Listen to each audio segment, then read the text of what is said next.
నేటి యువతరానికి తపాలా సేవలను పరిచయం చేయడమే లక్ష్యంగా ఆ శాఖ వినూత్న బాట పట్టింది.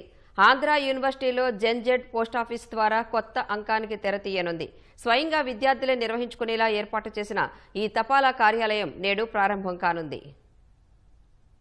లోపలికి ప్రవేశించగానే క్యూఆర్ కోడ్ల చిత్రాలు, వాటిని స్కాన్ చేస్తే ఏ రకమైన సేవలు అందుతాయో తెలిపే వివరాలతో ప్రత్యేకంగా ఆకట్టుకుంటోంది ఈ కార్యాలయం.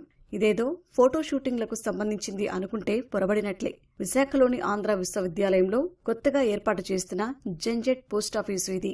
జెన్జెడ్ పోస్టాఫీసును ఆహ్లాదకరంగా తీర్చిదిద్దారు. లోపలికి వెళ్లగానే కళాత్మక చిత్రాలు ఆకట్టుకునేలా కనిపిస్తాయి. కొంత సమయం అక్కడే ఉండాలనిపించేలా పరిసరాలను సరికొత్తగా రూపొందించారు. ఇక్కడ సేవలు అందించేందుకు ప్రత్యేకించి పోస్టల్ అధికారులెవరూ ఉండరు. విద్యార్థులే వారికి వారే సేవలు పొందేలా కార్యాలయాన్ని తీర్చిదిద్దారు. వారి మొబైల్ ఫోన్ నుంచి వారే నిర్వహించుకోవాల్సి ఉంటుంది. అదే ప్రత్యేకత. అవసరమైన సాయం అందించేందుకు తపాలా శాఖ నుంచి ఓ వ్యక్తి అందుబాటులో మాత్రమే ఉంటారు. యువత క్యూఆర్ కోడ్లను స్కాన్ చేసి ఉపయోగించుకోవాల్సి ఉంటుంది. ఎవరైనా పోస్టాఫీసులో సేవింగ్ ఖాతా తెరవాలంటే కోడ్ స్కాన్ చేస్తే ఎలా తెరవాలో అదే సూచిస్తుంది. దాని ప్రకారం మొబైల్ ఫోన్ ద్వారా నిర్వహించాలి. ఫోన్ నంబరు నమోదు చేసి దానికి వచ్చే ఓటీపీ ద్వారా ఖాతా ఓపెన్ అవుతుంది. ఎవరైనా ఉత్తరాలు, ఇతర పత్రాలు, పార్సిళ్లు పంపాలంటే స్కాన్ చేస్తే సరిపోతుంది. అలాగే పోస్టాఫీసు నుంచి అందే బీమా సదుపాయాలు పొందాలన్నా స్కాన్ చేసి ఆ సేవలను అందుకునేలా ఏర్పాట్లు చేశారు. పోస్టల్ బ్యాంకు ఖాతా తెరవడం, దాని నిర్వహణ, ఆధార్ నవీకరణ వంటి సేవలన్నీ ఇక్కడ పొందొచ్చు.